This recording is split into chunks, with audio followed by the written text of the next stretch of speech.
না এখন উঠে গেছেন না, এখন বুঝতেছেন না, কিন্তু পিছনের দিকে তাকানো বুঝতে পারবেন। পিছনের দিকে দেখেন আমরা কত উপরে উঠছি। এগুলো সব পাহাড়, পাহাড়ের উপরে রোড, এই দুই ধারে পাহাড়। ঈদের দিনে রাতে আমার মা আমাকে বললো, বাবা রে তোমার কপাল খারাপ, তোমার বাবা মারা গেছে। ওই পিছনের দিকে তাকায় তাহলে কোথায় কত উপরে আছি আমরা।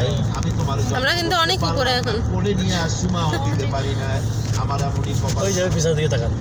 সুতরাং এতিম ছাড়া কেউ বুঝবে না।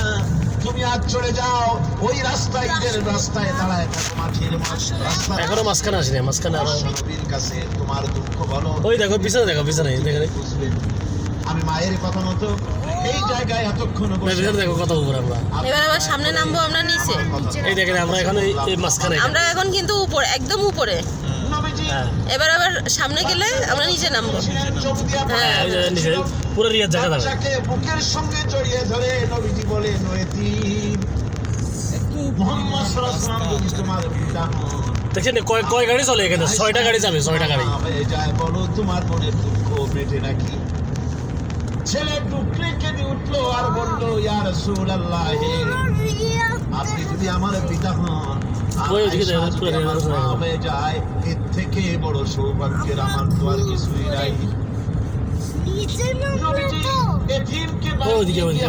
আয়েশার হাতে তুলে দিয়ে বললেন, আয়েশা রে, পবিত্র ঈদের দিনে আল্লাহ রাব্বুল আলামিন তোমার জন্য একটা উপহার পাঠিয়েছেন। এই যে আমরা এখন নামবো সামনে। আরো খানিকটা যেয়ে তারপরে এতিমের প্রতি এটা কিন্তু ট্রেন রাস্তা, বুঝছেন মা, এটা ট্রেন, এটা মেট্রো, মেট্রো পুরো রিয়াদ করে ঘুরে বেড়ায় এই মেট্রো। এটা যে মেট্রো দেখছেন, মেট্রো স্টেশন, ডান হাতের এই স্টেশন কিন্তু এটা মেট্রো স্টেশন। বুখারী এবং মুসলিম শরীফের হাদিসে এসেছে, আস-সাই আলাল আরমারাত ওয়াল মিসকিন কাস-সাই ফি সাবিলিল্লাহ।